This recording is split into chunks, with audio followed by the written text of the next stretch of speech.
Okay, so I think we can start. So thank you everyone for joining us today on Monday for this presentation. It's great to have all of you here with us either in live or in the future as we are going to be recording this session. Anyway, without any further ado, my name is Shane. I'm here from the DMZ, and once again, it's my pleasure to get to introduce to all of you our presenter today, Karen. So Karen has spent over 2 decades partnering with customers to help them achieve their goals. Throughout her career in technology, Karen's roles have spanned the entire customer journey from sales development and enterprise sales through implementation, support, and customer success. Currently, Karen is the head of customer success at Strive Engagement, a consulting firm that helps B2B SaaS companies drive growth through better customer relationships.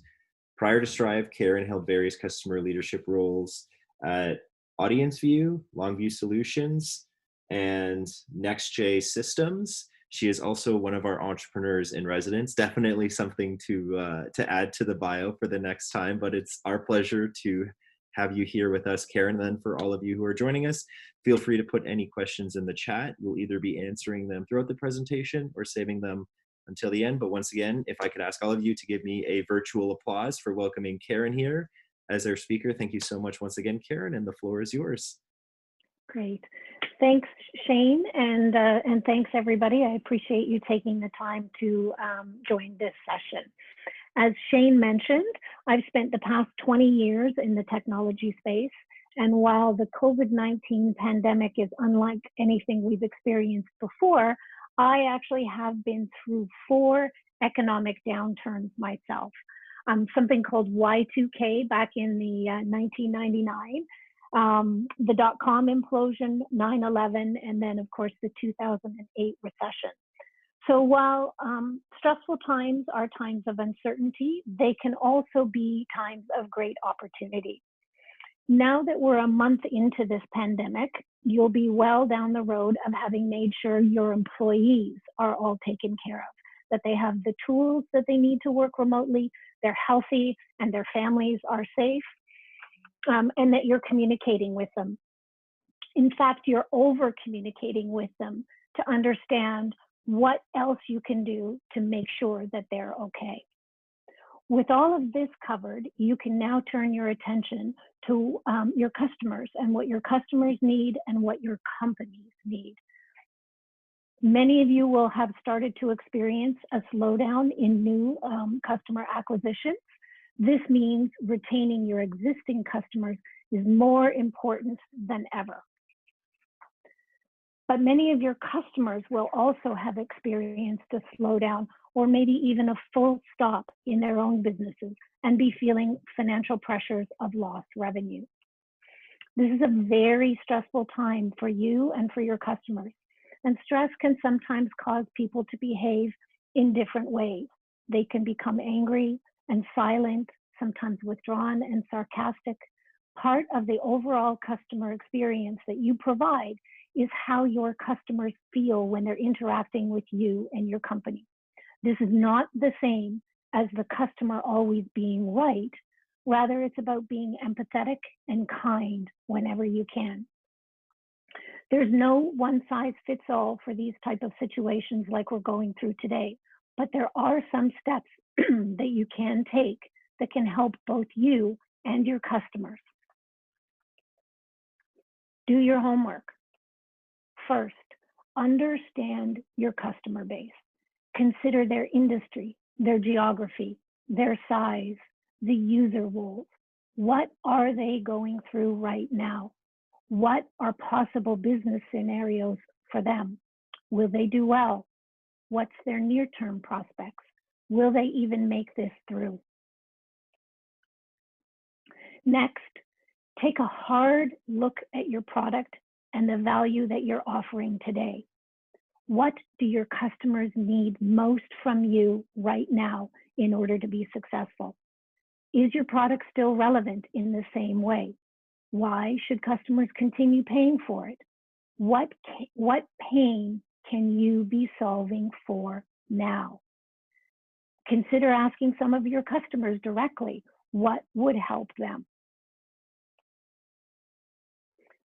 Group or segment your customers to understand who's at high risk of churn and understand what kind of churn that is.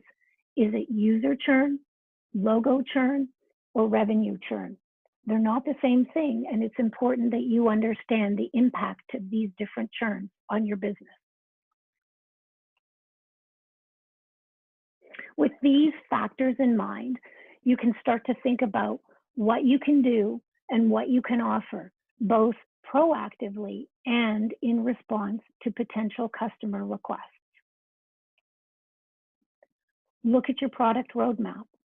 What can you promote, add, remove, or accelerate to provide more value for your customers now? Is there a specific capability you can offer under a freemium plan, either to reduce the financial burden for your existing customers, or maybe attract net new customers who will hopefully convert to a paying plan in the future? This freemium strategy actually increases your logo retention and your user retention metrics. So for example, one social media platform that is at the DMZ targets micro influencers and has offered a free capability for influencers with less than 10,000 followers. This is actually great for fitness instructors who are building their own following on Instagram Live, with gyms being closed, and for restaurants who are converting to takeout and build your own meal plans, since we can't go into restaurants directly. Can you provide an upgrade to a higher plan that has more value-added features without charging your customers any more money? Maybe you do this for a specified period of time. So this is not going to reduce your revenue churn or your user count or your logo retention. Can you temporarily reduce the number of users that your customers have and offer a corresponding discount? So this will have no impact on your logo retention, although it will impact your user and revenue retention. Can you reduce or defer payments outright to a segment of customers who are likely to come through this pandemic successfully? Does it make sense to tie this to an annual renewal, so you're converting monthly payments into an annual payment? So again, this has no impact to your users or your logo, and it actually provides revenue certainty by moving over to an annual subscription plan. One example could be that customers could renew now, and you could offer them no payment for the first couple of months. You don't want to wing it. You want to equip all of your customer-facing teams, whether that's customer success, sales, or support, with a new playbook so that they feel well prepared to manage their responsibilities and help customers through this difficult time. The playbooks that you have today are going to need to be modified, so you want to create something new. Encourage your customer-facing teams to really listen to customers, to ask questions about what will help, and then be prepared to revise your approach and the strategies that you put in place. Help your team understand not to take any unusual, stressful customer behaviors personally, and not to take it personally if at the end of the day, you're just not able to come up with a solution that fits both your customer and the customer needs.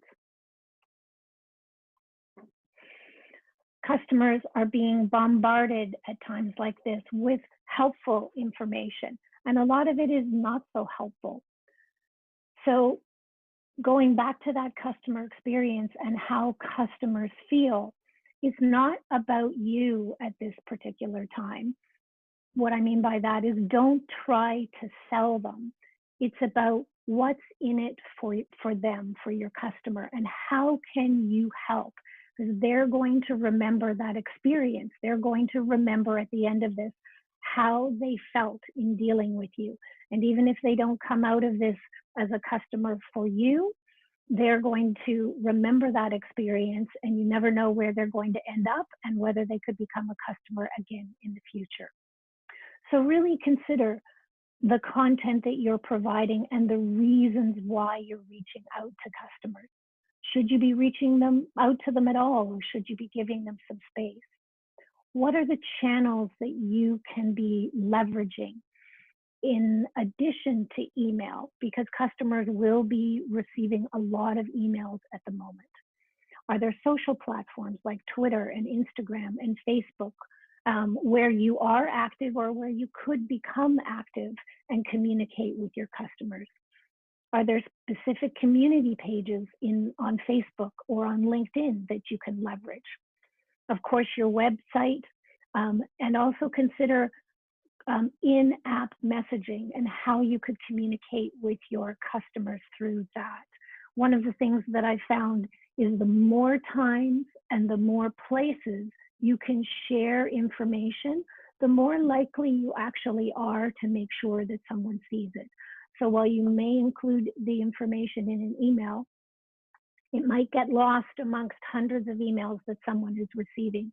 And so a customer might actually see it if you put it on LinkedIn or if you put it on Twitter. So consider the messages that you want to share with your customers at this time, and what are the channels that are going to make the most sense for trying to communicate to the most number of customers. So Shane, we'll pause for a minute and just see if anybody has any questions at this point in time. Perfect. Yes. So if anyone does want to ask a question, feel free to put it in the Q&A box. It doesn't seem like we have any questions, so feel free to start or continue, I mean. Okay. So really what you want to be doing is to make sure that you are as prepared as possible so that you can understand and anticipate what your customers need. So going back to the suggestions about understanding your customer base and the industries and geographies that could be most at risk or most successful during this pandemic, and then thinking about what those customers need and how you can adjust, and how you can adjust your product roadmap, payment and pricing plans, and then create a playbook so that your teams don't have to, off the cuff think about how they can react and respond to a customer. Could you develop a mobile app that maybe was on your product roadmap, but you didn't have yet, and you can accelerate that offering? I talked about a number of different options in terms of plans and whether you could offer freemium or an upgrade. But what you want to be doing is really thinking about how you can pivot to most help your customers in a way that still offers you the opportunity to have the needs of your business and the needs of your employees still taken care of. All right, so we have a question from the audience. So the question is it ever possible to over communicate with your customers? That's a great question. I actually don't think it is possible to over communicate. As I mentioned before, I believe that the more channels that you can offer a message on, the more likelihood that someone will see it. I think what's more important is not the number of times that you're communicating, but making sure that the content that you're communicating is relevant content. Again, you want to be empathetic to what your customers are going through at the moment, and really question how what you're communicating adds value and why they should, take a moment out of the hundreds of emails that they're receiving, or the customer challenges that they're balancing, the financial stress that they're feeling, and why they should take a moment to read that content that you're sharing with them. And so as long as it's value-added content, I don't think that you can over-communicate that content.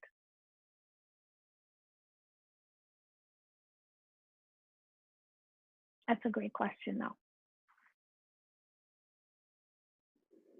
Any other questions? It doesn't seem like any, but I'll be sure to let you know in case any do come up. Okay. Okay. Well, that actually went quite a bit faster than I thought it was going to go. So I guess in closing, I would just reiterate that the more prepared you can be to understand and anticipate what your customers are likely going to need and want from you, and balance that with the needs of your business in terms of understanding the different types of churn and how those different types of churn impact your business, the more likely that you'll be able to provide a really impactful solution that will retain your customers, build some loyalty, and sustain your business through these uncertain times. So if anybody does have any questions, here's a few ways that you can get in contact with me. You can reach out to me on LinkedIn, or you can send me an email at karen@striveengagement.com.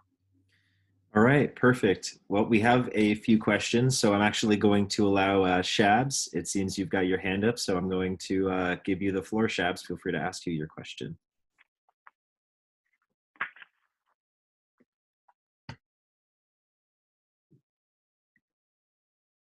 I think you may be on mute, Shabs, just as FYI.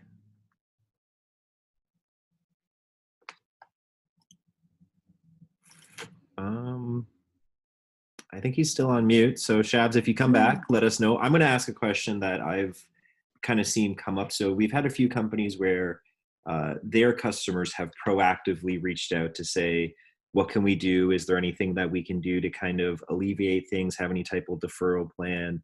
What's your advice to companies who may have some of these folks reaching out, asking to cut down costs or to defer payments for the next little bit, respecting the situation that's going on right now? For sure. That's why it's really important to do your homework first, to be prepared, to try to be as prepared as possible for these requests that you're going to get from your customer base. So if you've done that assessment of understanding what does your customer base look like, who's really hard hit, who's potentially doing well, and what are the scenarios that your customers could be experiencing, and then you'll be much better prepared to offer, to proactively offer something that you think might be of value, and then you could mutually have a conversation with your customer in terms of coming up with a solution. So deferring payment is one option, but it's not necessarily the only option that you can provide with your customers. So if you understand, for example, that upgrading your customer to a higher tier with more value-added features, if this is a customer who is actually, still doing business and still using your platform, but potentially using it in a different way, that could be a solution that offers a lot of value. If you've noticed that, the customer is just not logging in at all, or a particular type of user profile is no longer active in the platform, then you could take a look at, again, instead of a full stop of a payment deferral, you could look at reducing the number or type of users, and so that provides a solution for your customer, but softens the blow for you. And that's why it's really important to take the time to make the investment, to really understand what's going on with your customer base. Who are the segments of your customer that are likely to do well and maybe likely not to come out of this at all? And how can you shift your product to potentially be relevant in a new and different way? like offering that freemium model, for example. Okay, perfect. And a follow-up question for you. And I've definitely heard this be spoken about from a sales perspective around when does it make sense to walk away from a deal? You know, when do you say it makes sense to kind of draw the line where customers might be asking for, too much, or, whether it's the deferral, the kind of, bonuses that you're trying to attach to keep them on? When do you have to finally say, like, it's just not responsible for me to offer what it is you're looking for right now? Yeah, and again, that's where doing your homework comes in and understanding, at the end of the day, is this customer and their business likely to come through this scenario at all? Because, for example, when I offered the suggestion of potentially converting someone from a monthly plan to an annual plan and providing a buffer of a couple of months of no payment, if at the end of the day, it's unlikely that the customer's business is going to even survive in the long term, converting them over to an annual plan doesn't make sense. And so, one of the things you also need to consider is, what kind of data are you storing about that customer? Could it be potentially valuable for you to, store that data for a short period of time, hoping that the customer again will, need a reprieve in the near term, but to be able to come back. So I can't stress enough how important it is to really put the time and effort to doing some modeling, to thinking about what's going on in your customer base. And then, you will have much more confidence to kindly and empathetically be able to say to a customer, I hear where you're coming from. I understand your situation. It's been a pleasure to have you as a customer.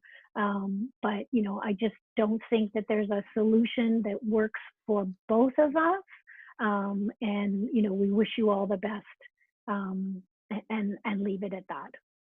Okay, perfect. So we've got a question. So unfortunately, Shab's had a mic issue, so he's just going to type it out. So his question is regarding customer support during a software testing period. Do you have any suggestions to make the process smooth? So just to make sure that I understand the question, so you have, in a live production environment, you're testing a new capability that could potentially impact how customers are using the software, live in the moment. Is that, am I correct in understanding that? Yeah, Shabs, if you wanted to type out your kind of clarification, or if you could fix your mic, definitely feel free to follow up. While we're waiting, have you seen any really innovative responses from any companies just in your kind of site, Karen, where you're saying like, wow, this company really kind of gets it in terms of like helping support their companies? Yes, great question. So I have seen a couple of companies that have offered this freemium model for, so it's a contained set of functionality to a specific segment of the market, and it's actually allowing them to attract net new customers, albeit not customers who are currently paying revenue, but the platforms are really offering value. I mentioned the social media platform. There's another platform that allows employers who have a high number of shift workers, for example, grocery stores, to communicate with hundreds of employees all at once about potential shifts that are opening, or changes in shifts, or changes in the type of, so somewhat, rather than someone being a cashier, someone needing to be a stockist, those kinds of things. And so, these, while it's not providing revenue directly to these companies at the moment, it's really helping their customers. And so, the likelihood is, if on a day-to-day basis, these solutions are really providing value, when we come through this, they'll be able to go back and have the conversation with those organizations about how it has added value, and to convert those from a freemium model to a paid model. The other thing I've seen is that companies are promoting a feature that not all of their customers really understood existed, but again, it's something that can really be adding value. So that could be, one example is an integration to another platform. So where company A has the capability to integrate with, for example, Salesforce CRM, but many of their customers don't realize that that capability already exists. And it becomes much more important now that customer teams are working remotely, they're working in their CRM, and to be able to have this adjacent solution directly integrated into Salesforce CRM, where so many of their employees are spending so much of their day, it's a real added value. But they hadn't done a good job of communicating that capability was available to their customers. And so that could then result in, again, the transition to a higher tiered plan, or maybe the customer's organization will recognize directly the value that that additional capability has and take it on, and be willing to pay the upgraded plan price for that. So there's a couple of options that I've seen, you know, firsthand out in the community, where it's really making a difference within their customer base. Okay, perfect. And so Shab's got back with some clarification. We'll make this the last question. And Shab's, definitely sorry if I don't get the intention, but it seems like they're just releasing the product for the first time. So any type of pilot, potential bugs, etc. So how can you kind of ensure that the process is as smooth when you are potentially onboarding a new customer to software that may be buggy? Yeah, so you want to make sure that if it's a new capability, that you have, first of all, that you have good coverage in terms of your support team. Whether you're providing that support through email, whether you're providing that support through chat, or whether you're providing it on the phone, and then of course have your product team ready and available on standby to make sure that they're addressing bugs and quick fixes as rapidly as they can.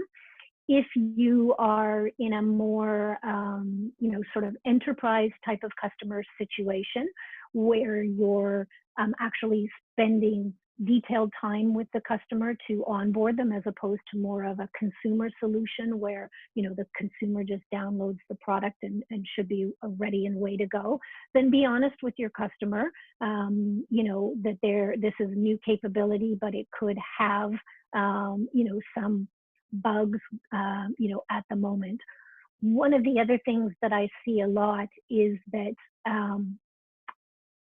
what a customer will report as a bug through the support channel is actually not a bug. It's just the customer had anticipated that it would behave in a way that it's not behaving.